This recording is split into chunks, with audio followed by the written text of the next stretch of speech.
Welcome to the Aaron Harber Show and our special series with former FBI Director Robert S. Mueller. This is part 4 of the 4-part series, so make certain you watch all 4 of the shows. One of the technological developments, and I don't know if you've given this much thought, but I'm fascinated by, are the use of drones and the fact that you can buy a drone today for $50 with a camera and fly it on your own. In terms of privacy, what's your sense of where we should go with that technology? Well, it's very useful technology. We use it, we have very few drones, but we use it in situations where we've got somebody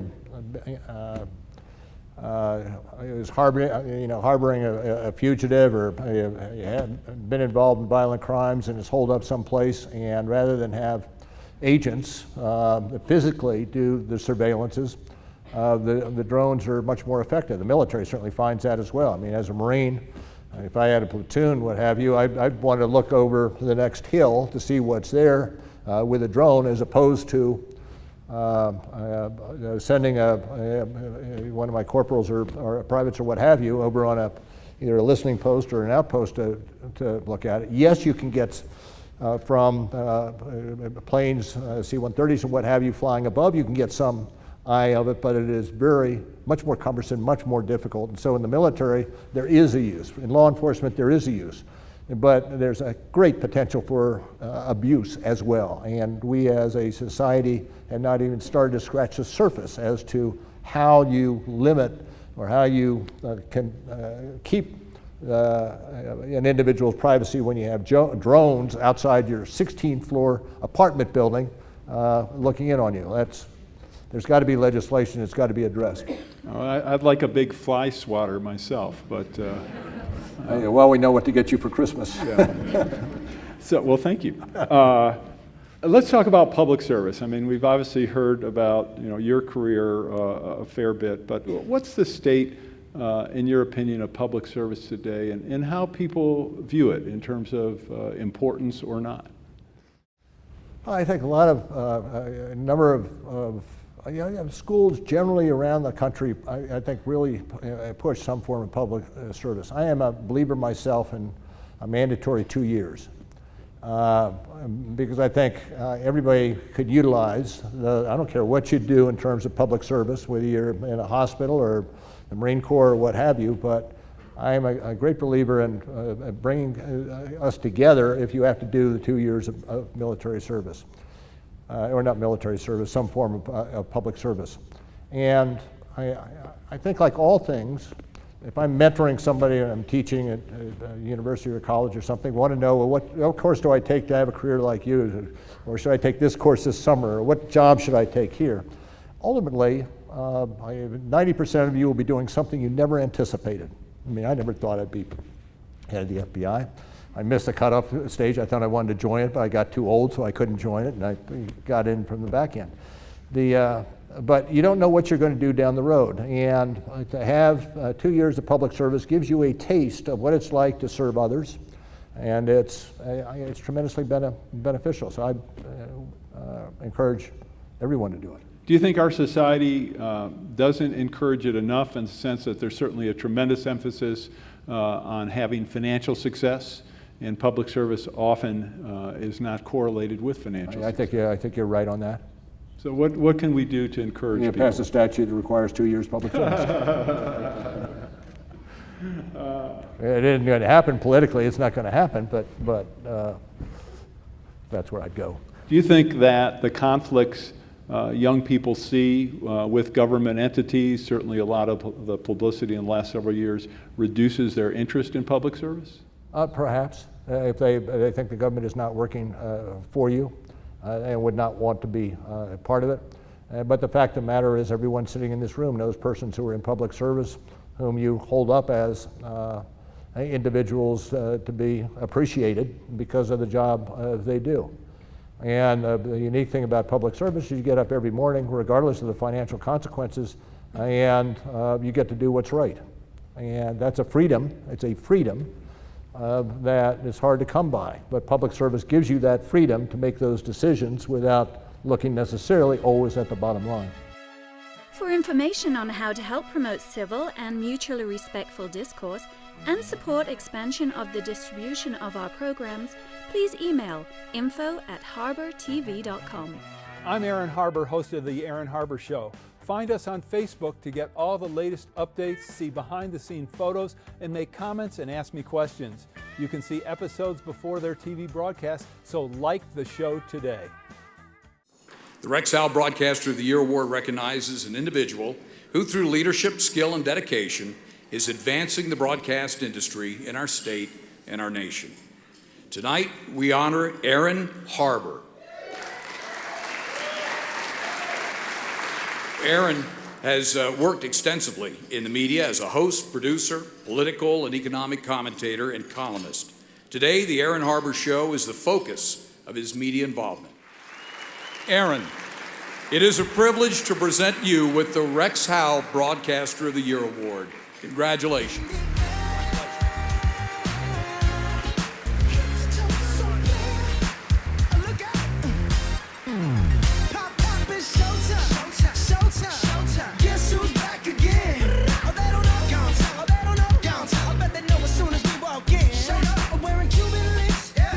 Just make journalism great again. I'm Aaron Harber, host of The Aaron Harber Show. You can follow the show on Twitter for instant notification of new episodes, live event invitations, outtakes, and behind-the-scene photos. And tweet us your topic and guest suggestions today. Join me and watch The Aaron Harber Show. Watch The Aaron Harber Show. Watch The Aaron Harber Show. Watch The Aaron Harber Show. Watch The Aaron Harber Show.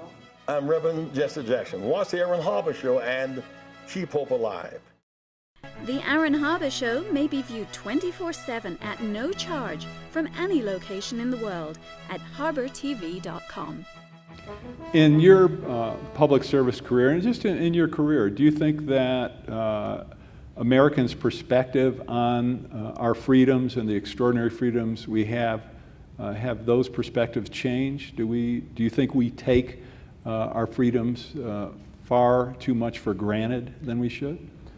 You know, I don't necessarily think so. I do think that our freedoms will be articulated in different ways in the future, given social media and the impact of the internet, so that our freedoms will be defined, I think, somewhat differently, but it'll still be, amongst all the countries on this earth, we will still have the freedoms that we have been used to for 250 odd years, 200 odd years. All right, the topic I want to jump to is leadership. What makes a great leader? Well, I think it depends on what you're talking about. A person can be a leader in the arts because of their capability and the like, and lead a significant life and be observed and appreciated as a leader. So I always ask when people talk about leadership, well, you want to be a leader in some place, or do you want to lead people? And if you want to lead people, that's a different ballgame altogether. And I never would have been where I was in the FBI without the Marine Corps. And the Marine Corps teaches you some of the basics. Your men always eat first. You will never ask your men or woman to do anything you wouldn't be willing to do yourself, and they darn well better appreciate that fact, or you would be an unsuccessful leader. You've got to learn to delegate. I mean, I look back at, I didn't delegate terrorism because counterterrorism because I had to brief the president every day, and I micromanaged, much to the horror of people below me. But I delegated, I call them affectionately the geeks, the development of our next case tracking system, which was a mistake. And it has you focus on those particular areas. And then you have the opportunity to lead other individuals. And there are very few opportunities at a relatively young age coming out of college where you are given the responsibility for leading 30, 40, 50, hundreds of people in your 20s. Can leadership be taught? Yes, I do think that it can be taught. And some people adapt to it better than others. I mean, it's very lonely. I mean, one of the things you learn is the person that, particularly if you're in combat, but the person who is below you, your staff sergeant or your platoon leader or what have you, can't be a friend because of the things you have to ask.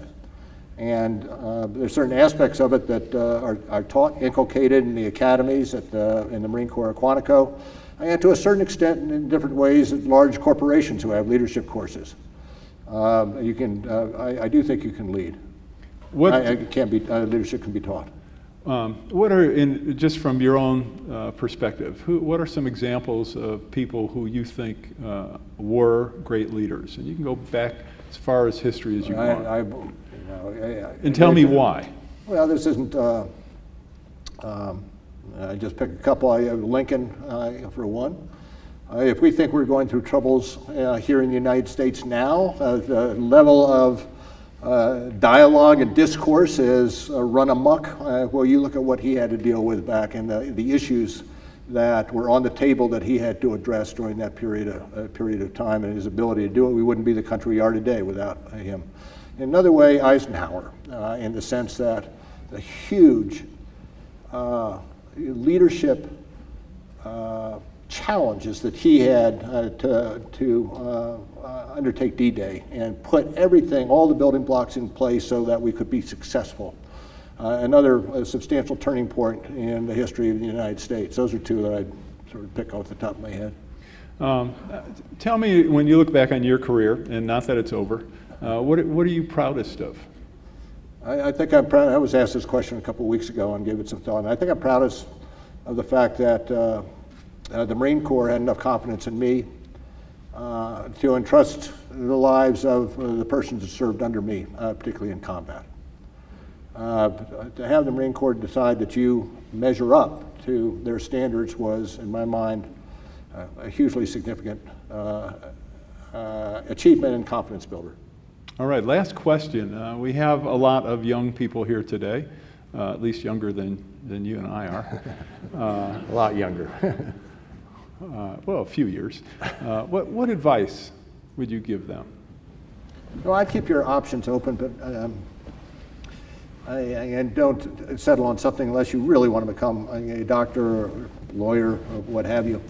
But the one thing that does stick out, and people, I don't really think of it, but people say that I have some reputation for integrity. And in thinking about it, it is tremendously important throughout life that you develop your own reputation for integrity. You can be a lawyer, you can be sharp in the courtroom, you can be very capable, but if you do not have a reputation for integrity, you will not make your mark on the bar. And developing a sense of it is not something that you focus on necessarily. It's in the way you make your decisions day in and day out. And it's the FBI stands for, our motto is fidelity, bravery, and integrity. And of those three, integrity would probably be the most important. One of the things I want to make certain of is when we send somebody up to the Hill to testify before Congress, we have a tendency to gild the lily, to characterize our efforts in glowing terms. And to the extent that you don't sit and hit the facts hard and resist the temptation to do that, then you contribute to your and the institution's reputation for integrity. And I would think of that and as something to aspire to, because once you've lost it, it's not coming back. Once you've lost it, people disbelieve you. And being honest with yourself, being honest with your family, being honest with your spouse, and feeding that perception, I think, is important to anyone growing up. There's more of the Aaron Harber Show after this.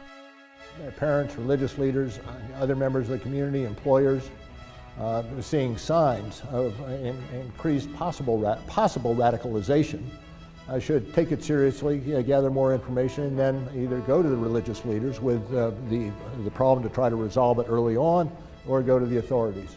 For information on how to help promote civil and mutually respectful discourse and support expansion of the distribution of our programs, please email info@harbertv.com. I'm Aaron Harber, host of The Aaron Harber Show.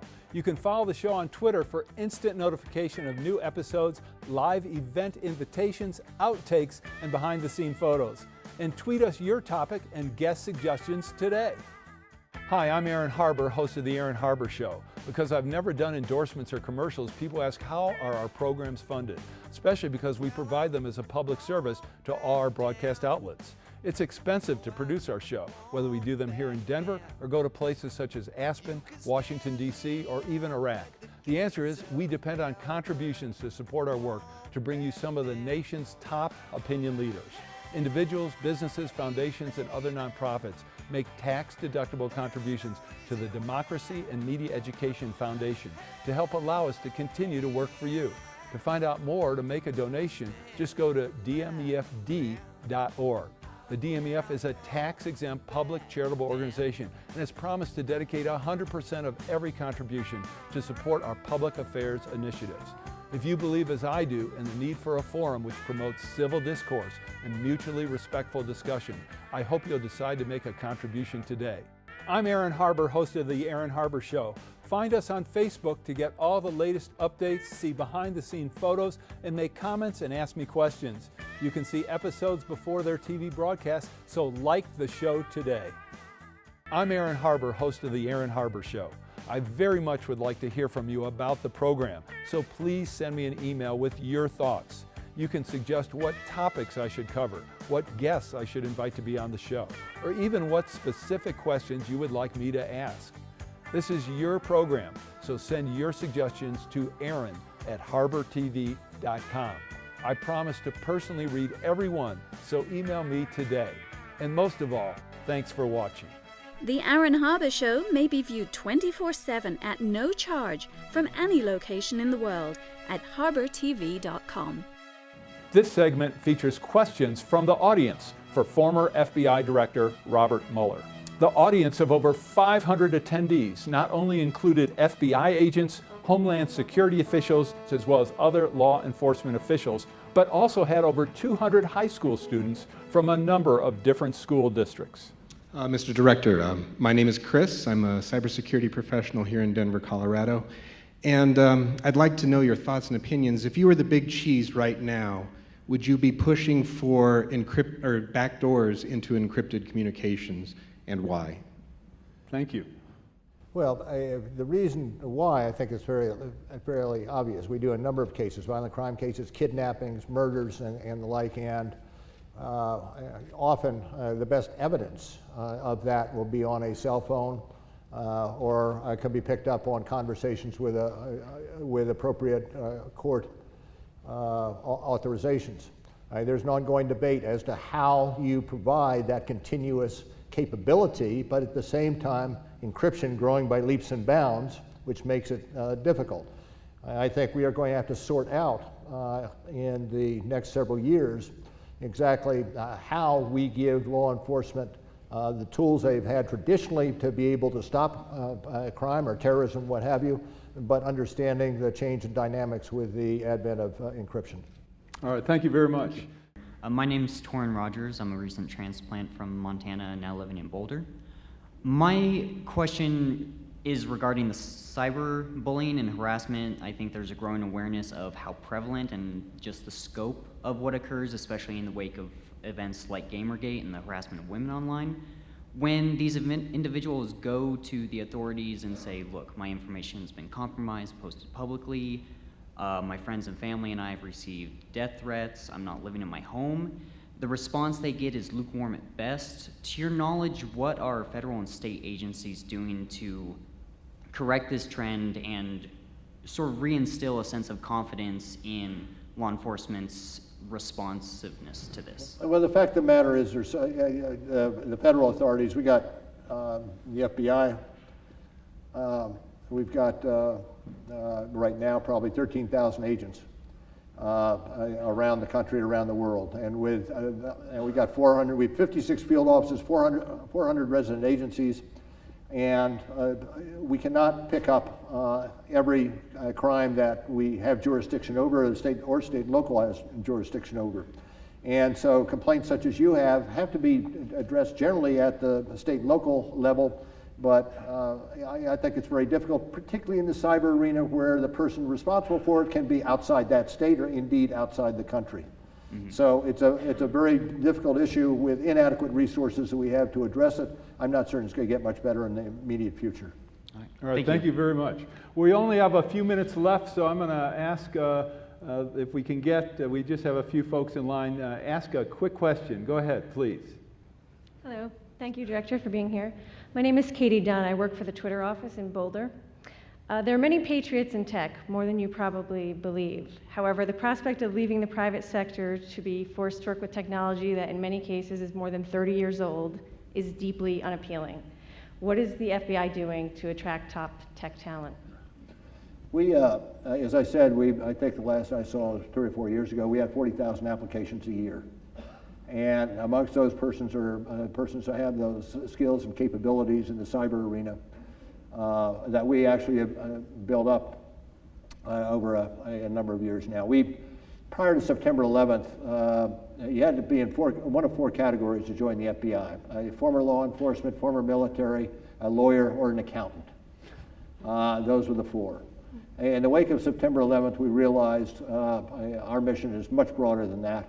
In the wake of September 11th, we very quickly after that had the anthrax attacks, and there were more than 1,000 researchers in the United States that used anthrax, and we had to go and interview all of them. Well, we did not have the agents with a technical scientific background, but in the age of weapons of mass destruction, we had to build up that capacity.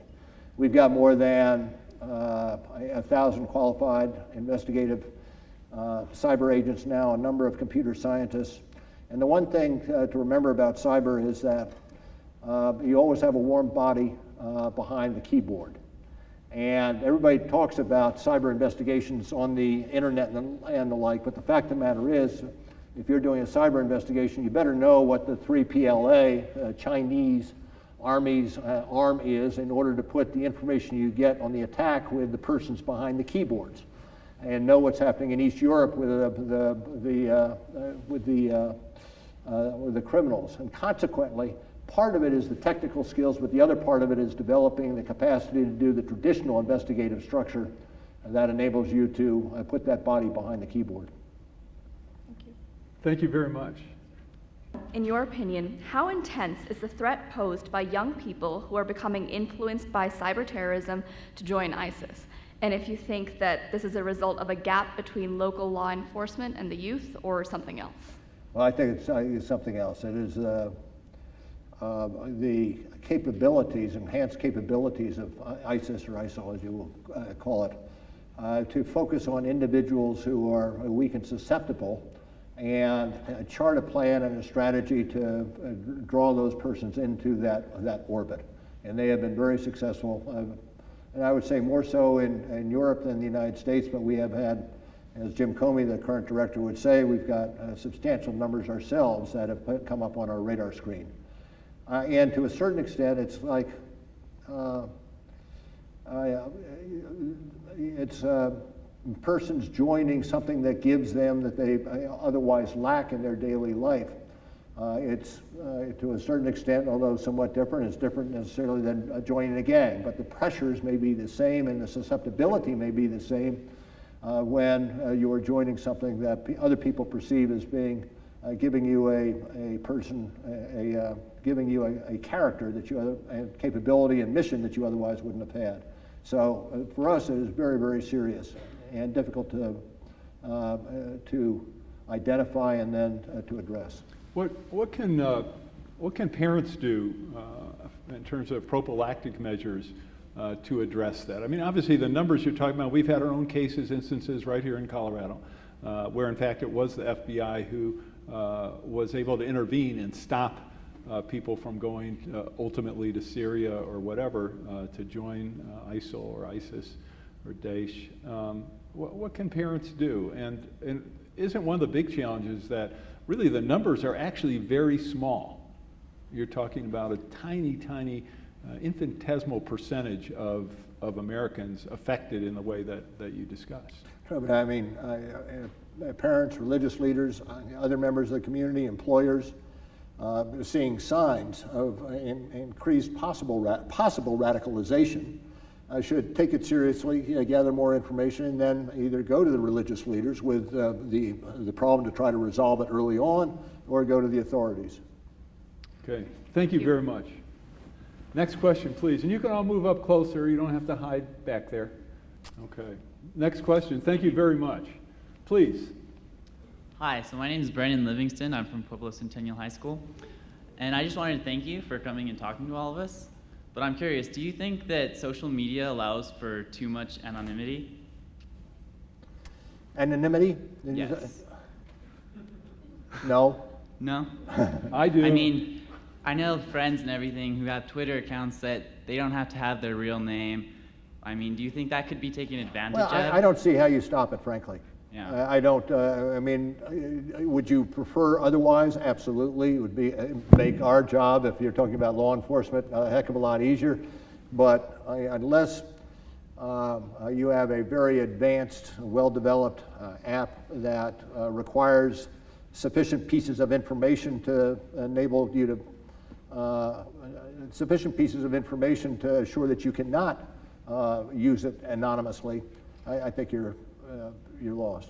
I think one of the sad parts of the ability to be anonymous, of course, is that the the kind of speech, the tenure of that speech tends to be a lot more harsh, inflammatory, negative, and I think that's unfortunate when people hide behind that anonymity. And I think if they had to be themselves and be known who's saying things, I think it would be a kinder and gentler internet, but certainly that's not the case. I'd probably make the case for public figures, for instance, who, if you're required, if they require me on each occasion to put my name, address, social security number, and the like on the internet, I've got a real problem. And I think there's another side to that coin in terms of persons who want to use the internet and can or would be targets, whether it be in the community or at large, would want some degree of anonymity. Okay, thank you very much. Next question, please. And you can all move up closer. You don't have to hide back there. Go ahead. Thank you very much, Director, for being here tonight. My name is Matthew Clark. I also go to Niwot High School. And I was wondering for you, what do you think the greatest threat is to our national security today? Ooh, good question. Why didn't I think of that? I hate to, I hate to tear because I do believe in prioritization. But I tend to think that to individual Americans around the world now, as ISIS is a threat that I'd be most worried about. On the cyber arena would be the financial institutions and the infrastructure. Those are the two areas. Those are the three areas that I would think we are most susceptible. I know I saw the military has a slightly different view and belief that Russia may be the most serious threat.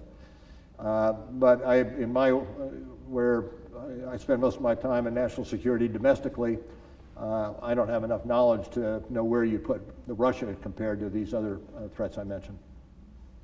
Thank you very much. Thank you, Bob. I do have to tell you, the first time I interviewed the director, I was surrounded by about a dozen FBI agents. So this is a much less intimidating crowd than that experience. There were only 4. It looked like at least 12 to me. In any event, I'd like to thank the director. Let's give him a round of applause. Thank you.